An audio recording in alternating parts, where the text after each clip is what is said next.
Hello and welcome to the Total Saints podcast, a World Cup edition. Going to be doing a few special editions of the podcast throughout the World Cup, following the England team through the tournament and checking in on any Saints business that might be going on as well. As always, we're live streaming our podcast on Facebook, YouTube, Twitter and Twitch. So if you're watching along tonight, you can leave your comments and questions as we go. A massive thank you to our TSP patrons, because we couldn't do any of this without you. You can visit patreon.com/Total Saints podcast to find out more about getting involved. So coming up this week on the pod, we're going to look back at England's opening two games of the tournament, two very different performances. Plus, we'll look ahead to the Wales game on Tuesday. And there's a few Saints bits to discuss later as well. My name's Martin Stark, and I'm joined this week by Steve Grant, who's the owner of Saints Web, Jacob Tanswells, the Southampton reporter for The Athletic, and the new face on the screen is Alex Hart, a longtime supporter of TSP, a Saints fan who also happens to be based in America. All underpinned by our TSP patrons, this is the Total Saints podcast, World Cup Special, Episode 1. Alex, I'm going to start with you this week because I feel like we need to know your story. Tell us whereabouts you are now. Yeah, I'm currently in Chicago, actually, with my girlfriend's family for the Thanksgiving holiday, but I live in San Francisco, and that's where, I'm actually from there originally as well. So how does somebody originally from San Francisco end up supporting a team that are currently in the relegation zone going into Christmas? What's gone wrong there? Yeah, I've been supporting Saints, I'd say about 10 years now. So the year they got promoted, I had played college soccer and college football, and then took a little break from the sport. And then the year the Saints got promoted was the year I kind of decided to get back into it.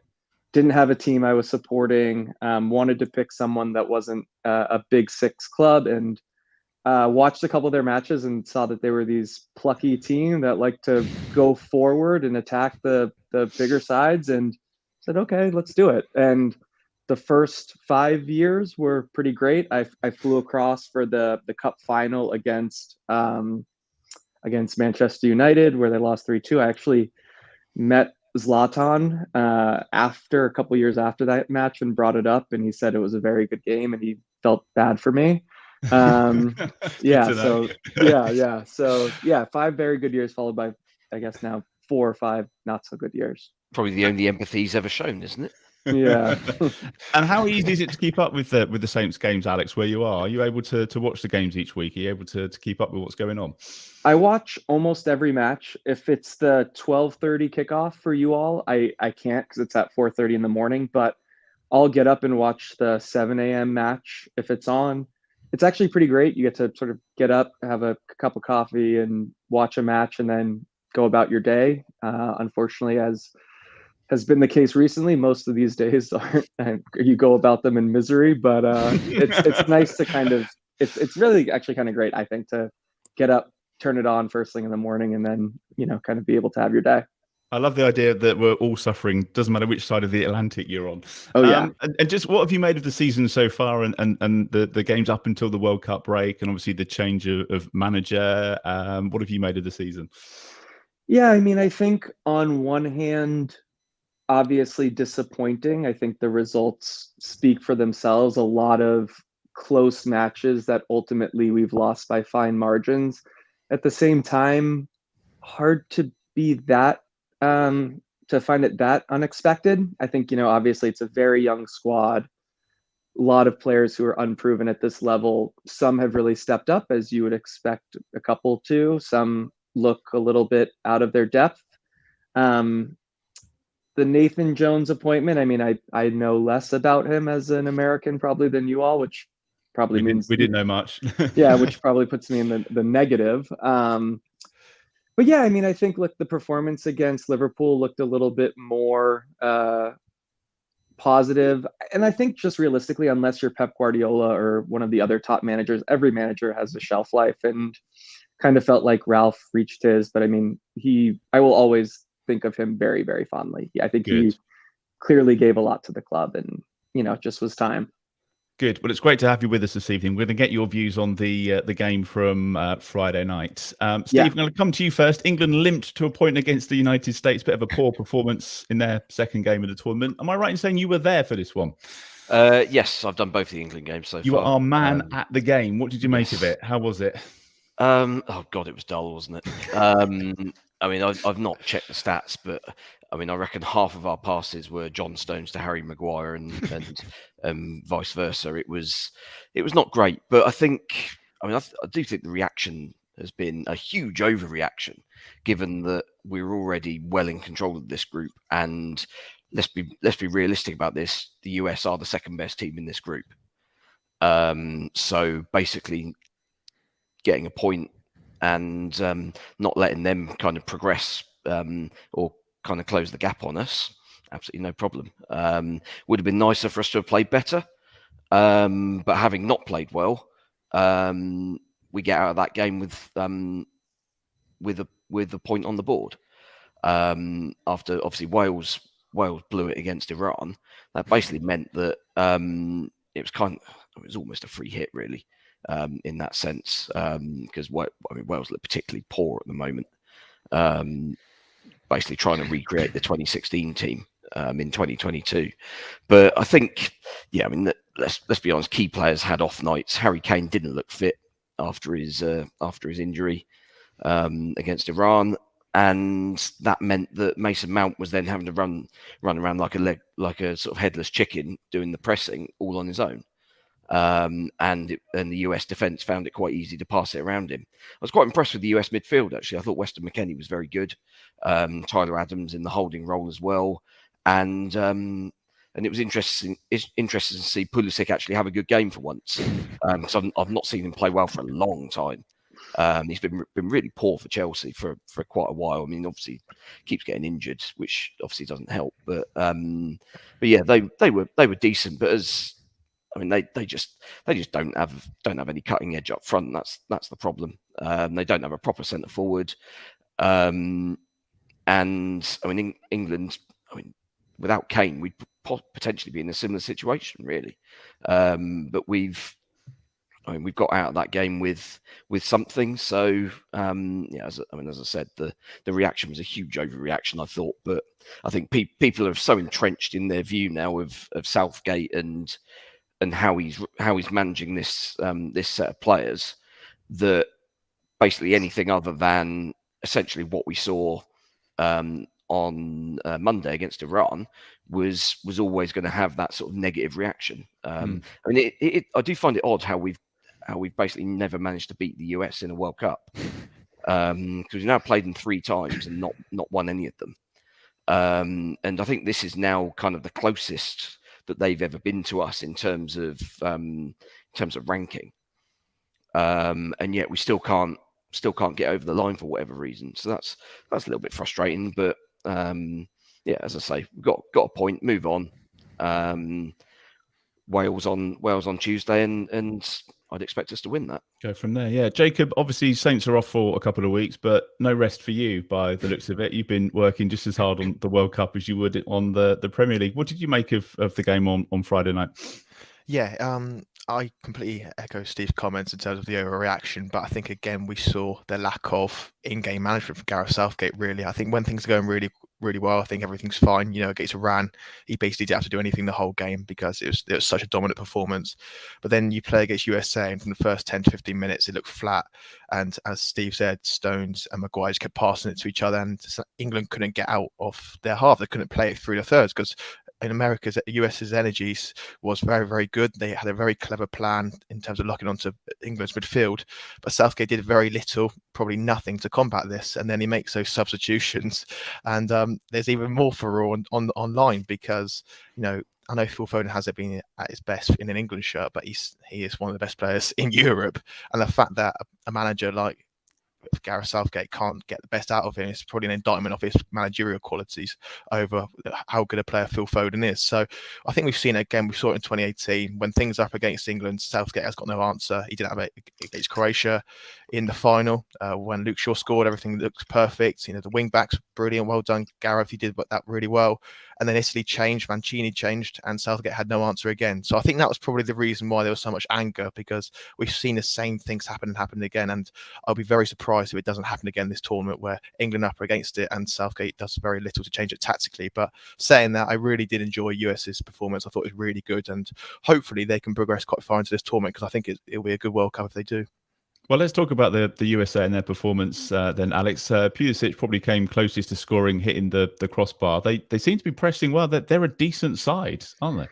Yeah, I think that's the general perspective so far. And I think, both Steve and Jacob, what you touched on is totally correct. I think I had the feeling controlled the midfield very well. I think the game against Wales was actually the same way. I think the game against Wales, if you look at the two results for the US, was actually more disappointing. We thoroughly dominated the first half of that match and probably should have gotten more out of that match. The reality of the result when Iran beat Wales meant that, again, kind of this match was a free hit. If whether we lost or drew, if we beat Iran in our next match, we'd probably be in pretty good shape. But I think overall the feeling has to be really, really positive in the camp. Yeah, it's been two, or I'd say 1.5 strong showings. And I think, for a team that's young, a team where probably the next cycle is the one where you probably say, okay, maybe they'll make something happen. It's been positive so far. And what was the mood going into the World Cup, Alex? Because it was a bit mixed over here. Some of us were excited about it, others just weren't really asked about it, and then it crept up. And then once the football started, I think everyone was kind of latching onto it and getting behind it. But was it similar for you guys? Yeah, I think I would say the same. Once the matches start, everybody, a lot of the conversation gets moved to the side, and I think all that conversation is very important. But once the games start, it's really hard to not engage.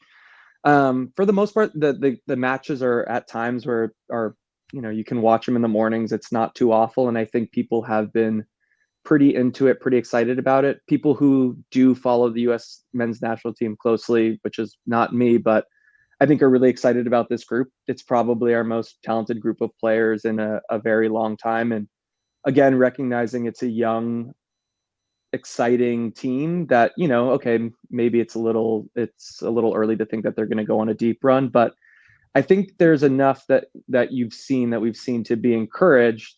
And going into the Iran match, I mean, just being in a position where you win that and you're in control of your destiny is a pretty good place to be, though. I'm one of the probably handful of American fans who remember World Cup '98 when we lost 2-1 to Iran. So nothing's given, and we weren't going to bring that up. Yeah, and they're going to be up for this match. So you're gonna have to match that, and winning a match at the World Cup is very different than drawing 2 matches. And Steve, Jacob touched on the substitution, Henderson coming on maybe instead of Phil Foden. It felt a bit like damage limitations, and it didn't go down well with the fans. Yeah, but I mean, let's be honest. A lot of the fan base aren't connoisseurs of the game, shall we say? Putting it lightly. Yeah, I mean, to be honest, when you look at Henderson's warming up, you think, oh God, what's going on here? But actually, Bellingham, for whatever reason, just couldn't get into the game. Just wasn't working for him. And actually, Henderson coming on, I don't think the US had a single breakaway after that point where he came on. So actually, the whole point of him doing that, coming on, basically shoring up the midfield and giving us a base, actually worked exactly as designed. So I think actually on that point, I would say that Southgate did read that particular situation very well. Grealish coming on was fine. He was involved a fair amount. Him and Shaw, I'd like to see Shaw overlap a little bit more late in the game, because he did it a lot in the first half, but not so much later on. The problem was that Kane was so static that whoever got the ball, it was kind of, well, there's nobody to aim at. And I mean, we've already seen from his time at Man United that Rashford's not great down the middle. And it seems like Wilson might have had a bit of a knock. So as a result, you've got no real kind of option, sort of as an alternative to Kane, to play that focal point role. So you're kind of having to make do. But there was some sort of attacks where it genuinely felt as if Kane was just getting in the way. There was one counter attack in the second half where I think Luke Shaw almost tripped over him because he basically just kind of lumbered himself into the middle of exactly where Shaw wanted to run, and the attack petered out. So it was frustrating. I'd like to see Foden given an opportunity, but at the same time, as Jacob says, he's not really done anything in an England shirt yet. Grealish had to work pretty hard to earn Southgate's trust, and now seems to be kind of the first cab off the rank, which is fine. Saka and Sterling have earned the trust as first starters because of their performances. Not just on Monday against Iran, but over the last 2 or 3 years. I think they're the men in possession. And ultimately, international football isn't exciting, unfortunately, and a lot of people seem to sort of almost sort of fantasize about how World Cups are supposed to be this great festival of football, when actually that must be the strapline that FIFA rejected.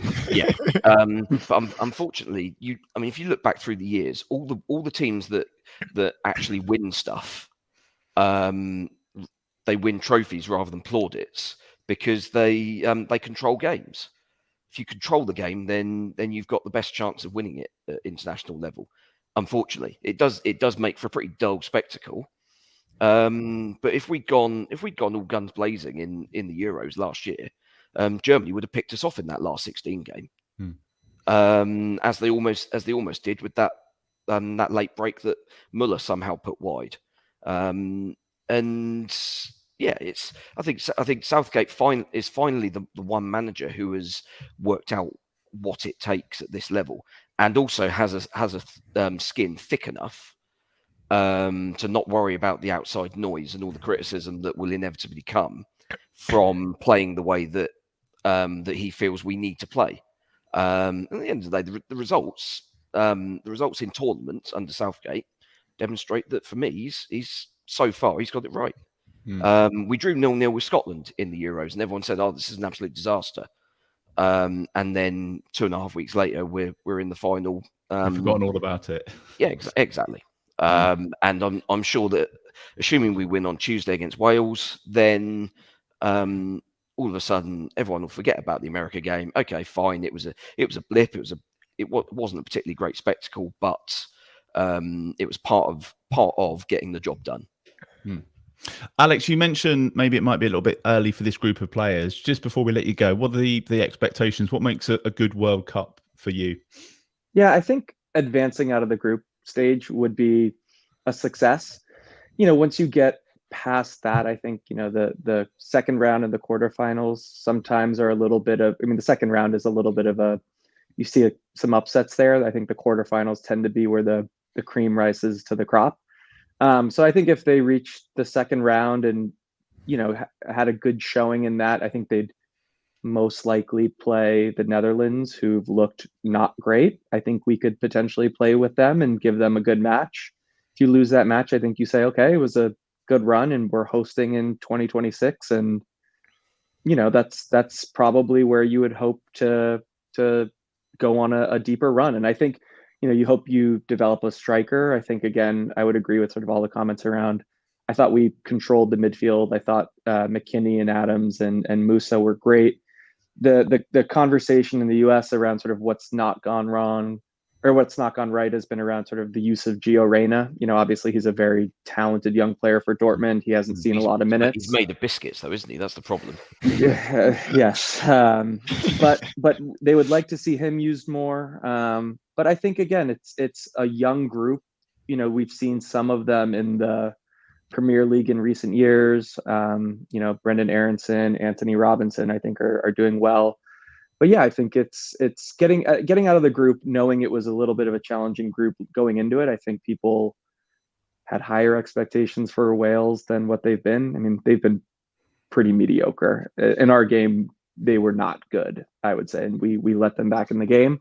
And Iran, you never know what you're going to get there. So I think advancing from the group would be a success, and you take that for the for the next cycle. Brilliant. Well, Alex, listen, thank you for coming on. Best of luck for Tuesday night. Next time you're at St Mary's, we'll buy you a pint. Sounds great. Happy Thanksgiving, and stay in touch. Give our regards to everybody else. Yeah, we'll do. Appreciate it. Thank you Cheers, all. Alex. Thanks for Thanks, coming Alex. on. Jacob, Steve, we're going to just chat about the Iran game from an impressive start, the perfect start. This was the first game. That was fun. This was the first one you were at, Steve. What was it like? I mean, getting to the game, just because you're our man over there that's been to these games. How was the setup and the infrastructure? And because obviously we read certain things, but what was your experience of going? I went into it obviously spending the last couple of winters in Dubai. I know how kind of Middle Eastern big events organization tends to go, and it's usually tinged with a heavy dose of chaos. But actually, to be fair, other than all the stuff that seemed to kind of be not ready, like the night before the opening ceremony, like with all the accommodation not finished and things like that, actually everything has kind of just about fallen into place. Which kind of just goes to show that if you throw enough money at the problem, then you can kind of do anything. But basically, like a few of my mates were in some of those porter cabins. The accommodation and actually FIFA Fest they called it, didn't they? Yeah, I mean Fire Fest. But to be fair, I mean, I think to be honest, the tent situation were the ones that looked like the most likely to be a bit ropey. But from what I gather from my mates who were staying in Doha in those port cabins, is that actually they've been absolutely fine. You're not spending that much time there. All you're doing there is sleeping, really. And it's got a bed, it's got a brand new bathroom, it's got a fridge, it's got a kettle, and it's got running water and air conditioning. So ultimately, it's fit for purpose. It's expensive for what it is. I think it was like about 150 quid a night, based on 2 sharing. So 75 quid a night per person. So it's not awful by World Cup standards.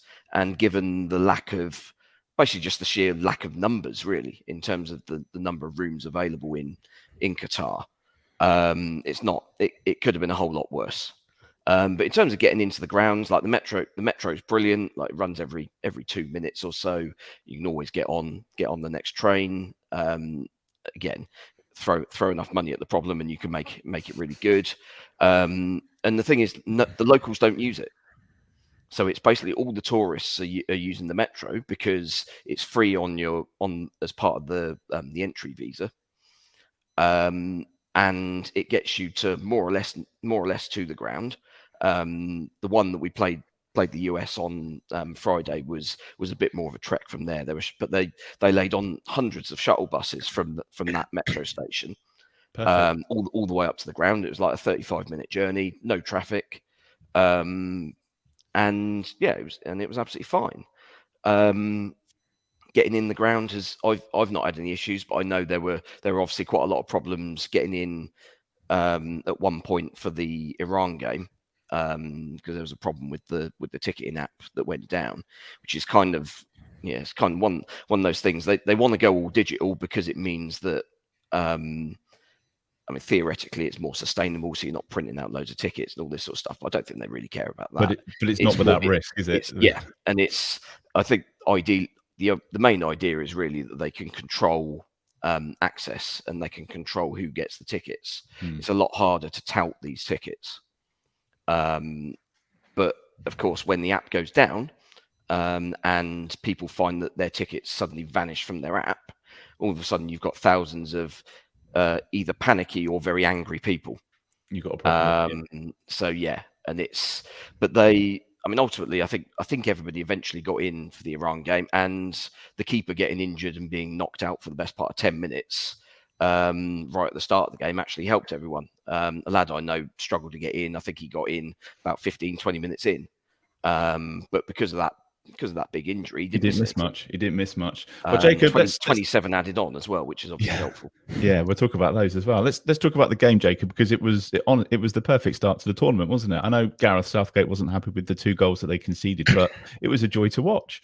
I loved it. They were playing a back 4. Bellingham was allowed to get into the box. Mount, obviously, I think he gives you a little bit of balance. And I thought the front three were really dynamic. I know I did a piece on Harry Kane. I think he had 18 or 19 touches, but it seemed like everyone was meaningful. It mattered, and it was just really, really good, and it linked well. Really pleased for Raheem Sterling as well to get his first World Cup goal after getting unfair abuse in the 2018 World Cup. So I think it was a really good start. It reminded me a little bit of the Panama game in terms of I just took them for granted towards the end. The goals, that is, I remember watching 2006, 2010, 2014 World Cup, and every single goal I was celebrating furiously because they didn't come around very often. Where, the six were just, here's another one, and I think the subs worked as well. Obviously, you brought on Grealish, you brought on Foden, so no one could complain about that either. So yeah, I thought it was a really positive start, and it looked like there were some patterns of play that had been well worked and rehearsed, and I wondered from a cynical point of view whether that was more so the players, and the fact they only had 4 sessions with Gareth Southgate was probably a good thing before he moulded them into a defensively minded back 5 system, which is inevitably going to come in the last 16 or the quarterfinal. So yeah, overall really good, and hopefully we can see that attacking intent against Wales, because I think if England get an early goal against Wales, I've seen that midfield and that defence. I'm sure we'll talk about it, Martin, but I think I really want England to blow Wales away and show that they are a clearly inferior team compared to the rest of the group.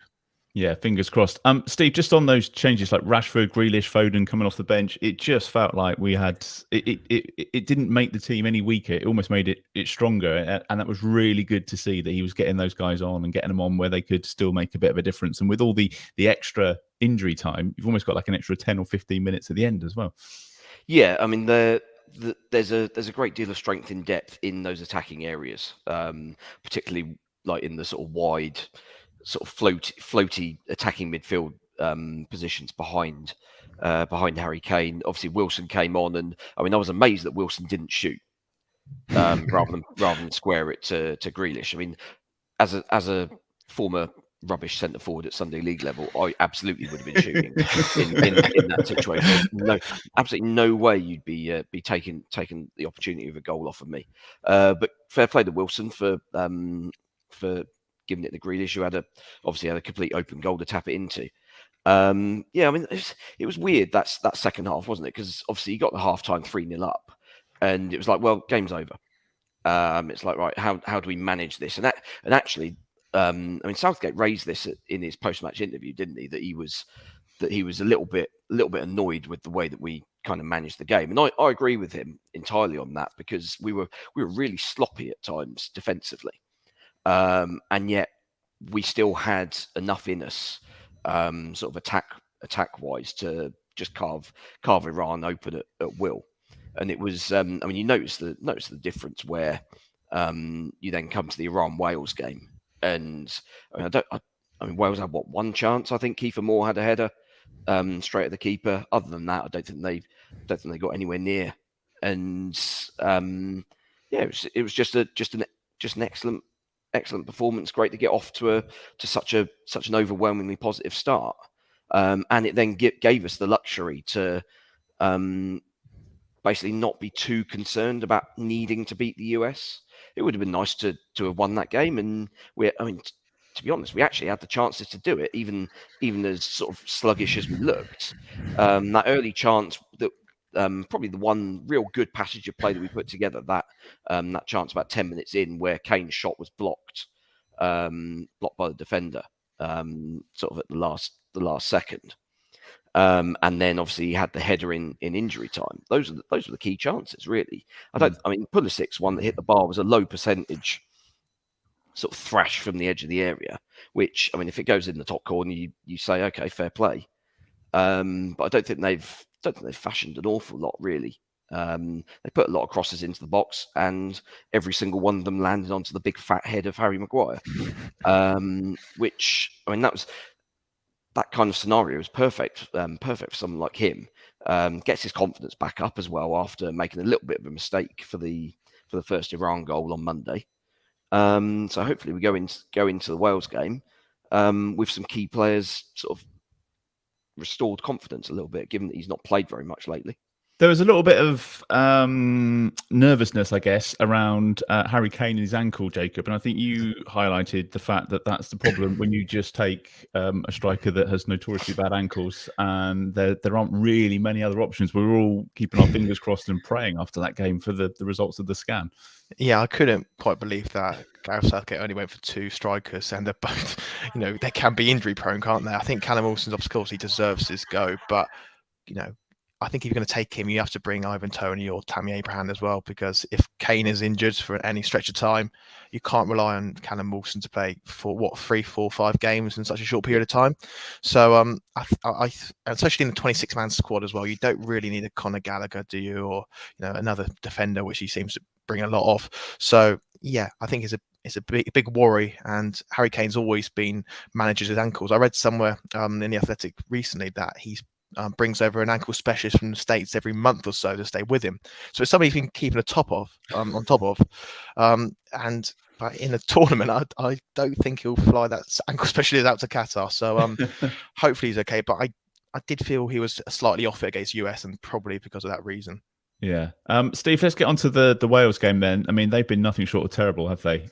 Which is great for us, because if we get at them on Tuesday night, then we've got a real chance here to get some form back and progress.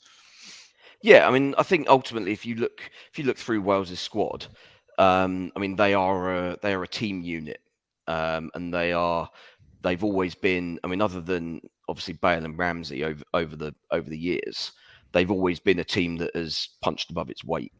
I mean, you look down their squad; they've got 2 players who are playing in League Two. You got Johnny Williams, who's at Swindon, and you got Chris Gunter, who's at AFC Wimbledon. And basically, those 2 are playing at League Two, probably shortly ahead of retirement. I mean, certainly in Gunter's case, I would imagine I'd be surprised if he plays beyond this season. I mean, Williams, I think, is still good enough. I mean, I've seen him a few times in League Two this season, and he's been excellent. I mean, absolutely should not be playing at that level. But it shows kind of where Wales are having to source their players from. So for them to have even kind of got to this position does show what a good job Robert Page has done. Would have been very easy for, like, once the Ryan Giggs situation all flared up, would have been very easy for whoever came in to kind of use that as an excuse to for them to kind of go back sort of into the sort of also Rand's pack a little bit. But the problem is that you come to a big tournament and you've got your big name players have declared themselves fit. But I think the evidence of everybody's eyes suggests that perhaps, I mean, Bale at least has been playing reasonably regularly, I think, in the US. But Ramsey just, they genuinely might as well have put a training code out there for the 2 games he's played. He's done absolutely nothing. And unfortunately, as good a servant as he's been, I think Robert Page, I think, might look back at this tournament once they're home and sort of say, well, should I have been braver with that call? Should I have put somebody who I could rely on to actually get through the 90 minutes, even if their overall talent level is slightly lower? Because, I mean, let's be honest, Wales, the Welsh squad, as I say, isn't blessed with huge amount of talent anyway. They've built their reputation and their team ethos on being a strong squad and playing as a team, and not necessarily relying on single moments other than from Bale mostly. And you know that Bale can. I mean, you give him a set piece, and there's an opportunity. But I mean, their two opponents so far have pretty much nullified him in open play, I think. I mean, I was listening to it on the radio, and I think for the first 25 minutes, I forgot that Bale was playing because they didn't mention his name. Have you been surprised by them, Jacob, or is it kind of the level that you were expecting from the team? I must say, I have been a little bit surprised. I'm a bit disappointed. I know Steve's completely right in saying that, they got 2 League Two players. And really, on paper, they shouldn't be that good. But I just think they've made a lot of unnecessary mistakes. I think the first game you can go back to Kiefer Moore not starting. That midfield 3 of Ampadu, who I think's been one of their best players. Harry Wilson, who's just come back from injury, not really a number 8. and Aaron Ramsey, whose legs are completely gone, and that he looks shot to bits. To be fair, hopefully this doesn't get played back next week. And Gareth Bale, I think you always have to keep him on the pitch because he produces moments, but he hasn't got that explosiveness anymore. He can't take players on, and when you take that away from Gareth Bale's game, the fact that Wales try and sit on a counter and then take advantage on the transition. If you've got Gareth Bale who can't run anymore, or Aaron Ramsey who can't get in the box anymore, it's a problem.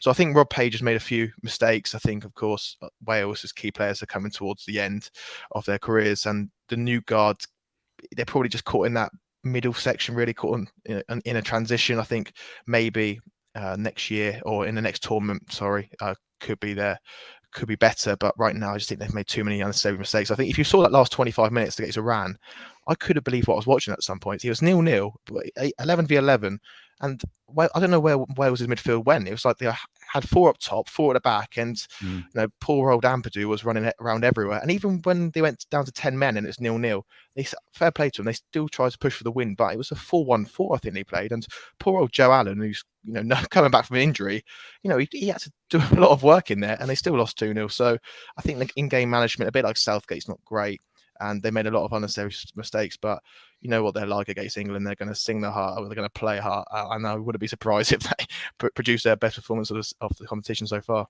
So which England team starts on Tuesday, Steve? How do we approach this one? Because there was a lot of people saying, well, hopefully it won't be a dead rubber. And I think I'm right in saying Wales will need to beat us 4-0. Is that right? If they're going to progress? I'm trying to work out the connotations earlier today. So they are on, -2, I think. Yeah, they're on -2. We're on +4. So they would need to win by 3 or 4. 3 with scoring loads of goals, like a high-scoring 3-goal win, or 4-0. You'd like to think that's not to finish above us at least. But I actually think that it's possible that Wales win and they go through just by any score. Like if they were to somehow grind out a 1-0, I could easily see Iran and the US playing out a draw. Because I think those two teams, if Iran put in the same sort of performance as they did against Wales, as opposed to the one they did against us, then I think Iran will give US problems. They're quite sort of quick in little moments. They're very, very sort of sharp on sort of in their little sort of little give and goes, which we weren't against the US on Friday, and I think that will cause them more problems than we did.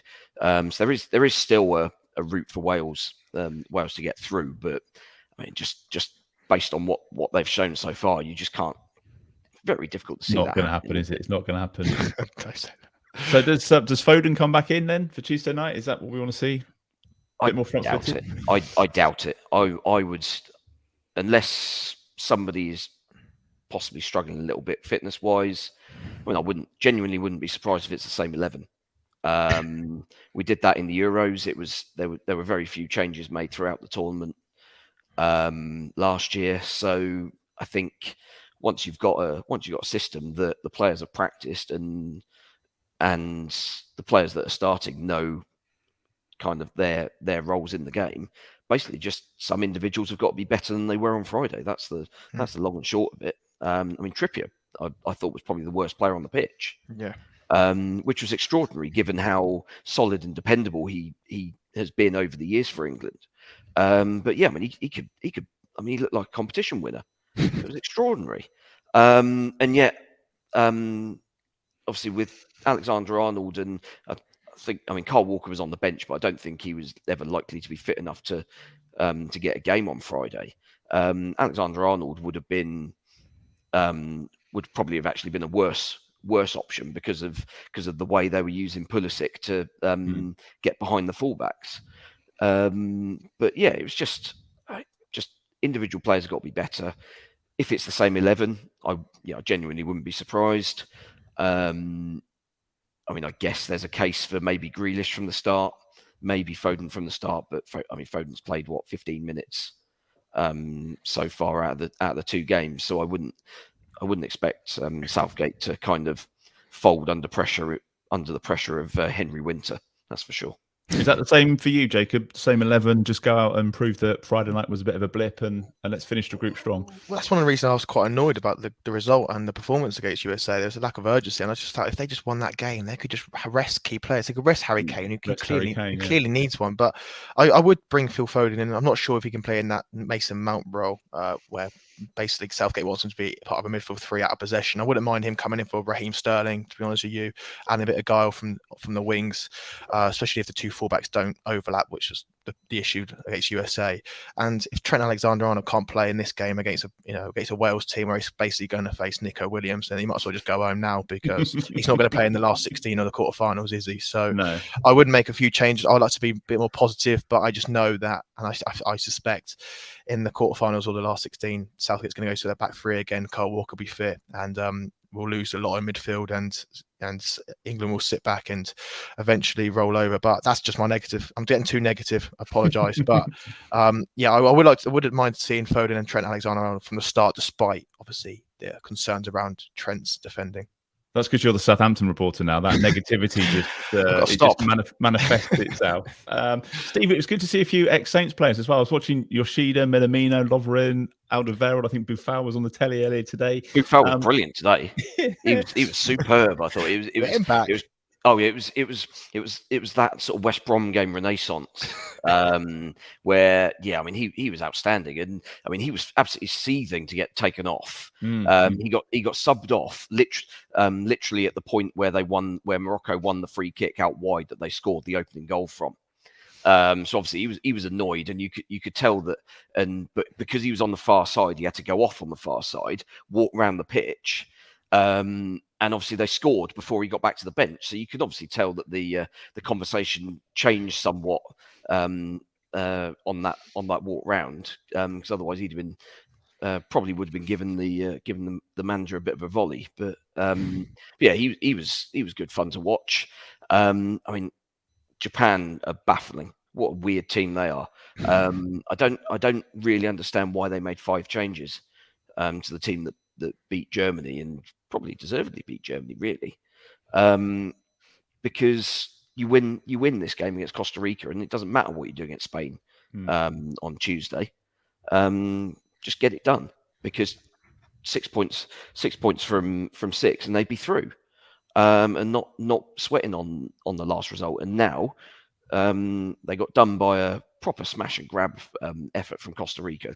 Keepers flapped at it badly, but they've now given themselves a task on their hands, because then they're now probably going to have to get a result from the Spain game. Obviously it depends how this Germany-Spain game goes this evening. But if Germany get a point out of this, then all they've got to do is beat Costa Rica, and they'll finish. And if Spain beat Japan, as you'd expect, then Germany will finish second. So yeah, a bit of a mistake from the Japanese, I think, there. And just a word, Steve, on Salazar and that penalty with Ronaldo. We were all screaming that's never a penalty, weren't we? But there's no surprise that they gave it. Well, it's Ronaldo, isn't it? And Ronaldo gets what Ronaldo wants. You don't get to say no to Ronaldo, as a certain lawsuit also says. But it's it wasn't a penalty, but you can see why the ref's given it in real time. But then you look on the replay, and he's clearly gets a toe end on the ball. So I don't really see how they've not overturned that as kind of clear and obvious. But it is, again, it's Ronaldo. The big stars are the big stars are kind of pandered to. Neymar obviously got absolutely booted, didn't he, in Brazil's first game? But other than that, they basically want all the stars to be going deep in the tournament, because it's obviously good for the brand. And Gakpo scoring goals for fun at the World Cup, which kind of nicely leads on to the big story that you've done this week, Jacob. Because although there's been no football, you actually got to sit down with Sports Republic, which to me was fascinating. If anybody hasn't read this interview that you did this week on The Athletic, it is definitely worth picking up and having a read through, because there was so much good stuff that came out of that. What was it like to sit down and meet them, and how did it all go on the day? How they were very impressed with what the stuff that I'd read, and is that how they came across to you as well? Yeah, they did. It was great. Really pleased we managed to get that over the line. Speaking to them, I thought they were honest. I thought they were transparent. Sometimes in interviews and stuff, before you go into an interview, there's certain things that are off subject you can't really discuss, and that's understandable if it's a player and it's sensitive. But they were open, honest, answered every question I had. I was there for a long time, considerable amount of time, so I'm really thankful for them to giving me that time from them. And there was a lot of things that I think fans would appreciate. That I think they've wanted to speak for a long time, but they've had to sort out everything in the club, the multi-club model. There's no point talking about a multi-club model if you've only got one club. So the fact they've got Gastepi, they're close to acquiring a few more, or one, and then hopefully a few more later down the line. I think that was really important. I think one thing I wanted to get is a wider picture of what their plans are. I think it's easy to focus on the short term. Why did you just sack Ralph? What happened with Joe Shields? Why Nathan Jones? But I wanted to know what the plans were later down the line in the long term, how they are going to react to players going, Bela Kotchap, Lavia, most likely, and their lack of experience in the team, what their plans are in the future. Are they content with treading water, or do they want to push on? And we've heard a lot from Martin Semmers, who speaks very well, but we haven't heard anything from Henrik Kraft and Rasmus. And one thing that did surprise me is how I knew they'd be clever, but I didn't realize how astute they were in terms of footballing sense, especially Henrik Kraft, who comes from a investment background. He knows a lot about football. He's a big football fan, and so he's basically re-strategized the whole board, because there's one thing in that piece that some people might not have picked up on, but he said Southampton didn't have a board before they came in. It wasn't functional. It was just Martin Semmers and Toby Steele and Ralph basically that small cohort calling the shots. So he's come in, he's the chairman, and his job is to basically check and challenge everyone, from Rasmus to Martin to the manager, questioning them, driving them on. And I found that really, really quite interesting. And obviously Rasmus is this innovative thinker who's highly rated within the game. He's wrote books. He seems to have done a lot, and he's only 39, 40, I think. So his job is to oversee a number of clubs, but ensure that they're all functioning correctly. And I think his input on Southampton's been massive, and he's the one that I think has the ultimate say in this. Despite them all, it's quite a collaborative process. But there will be more things that come out of that interview later down the line, and when they should do. But overall, I thought it was really, really good, and they were honest about everything. There was lots of talk about the top 10, and that was obviously their aim about getting into the top 10, but also they were quite honest to say that it is a gamble with their recruitment strategy and Nathan Jones. So they admit that it might not pay off, but if it does, top 10 still seems to be the aim. Yeah, I put to them, I said, you want to be top 10 and stuff, but do you see this year as a risk? Because if Southampton get relegated, all their best laid plans kind of get washed away. And I wanted to hear their answer, and I think it was Rasmus who said it is a big risk, but he doesn't see 15 games into the season and 19th in the league as terminal. He thinks this is part of the course. There's going to be teething issues early on in the season, but there's no time to panic yet. So I think that was quite reassuring to hear. But it is a massive risk, and they appreciate that. They understand that. They know that Nathan Jones was never going to win fans over in the first couple of weeks, but they see this as an investment later down the line. And I think we can look in May, and if Southampton survived, and then hopefully in the years after that, and we can see the logic behind that. And I think fans, from what I see, are starting to realise and starting to understand at least the reasoning behind appointing Nathan Jones, even if it was a huge surprise when we heard his name. Well, as I say, do read the article if you can. Are we expecting the players to actually be back at work tomorrow, Jacob? I think so. Yeah, they're 2 weeks off. I think it's a little bit of a blow though, because they were going to go to Miami, weren't they? And that's been put on the back burner. So I think they're going to Spain, aren't they? So that'll be still nice, but it's not quite Miami, is it? All the beaches out there. No, but then that's what they deserve at the moment, isn't it? So let's be honest. Thank you both. That's pretty much it for this week. Don't forget you can follow the Total Saints podcast on Facebook and Twitter. We are at Total Saints Pod. The website is totalsaints.co.uk. You can drop us an email through there. Let us know if you spot anything at the World Cup, particularly to do with ex-Saints players. We're also on Patreon, where you can support the podcast with a monthly contribution. Visit patreon.com/Total Saints Podcast. There's 4 different tiers on there, ranging from £5 to £20 per month. Each one comes with different perks, including weekly shout outs for those patrons in our Francis Benali and our Mick Shannon tiers. So thanks to Dave Melton, Mark Atkins, Matt Hall, who are in our Francis Benali tier, and also Colt Baker, Dave Ensberger, Ed Busy, Nick Higston, Phil Cook, Matt Rose, and Nick Reed in our Mick Shannon tier. Thanks to Steve, thanks to Jacob, thanks to Alex as well for joining us this week. Great to catch up with him. Thank you for listening, and we'll see you again soon.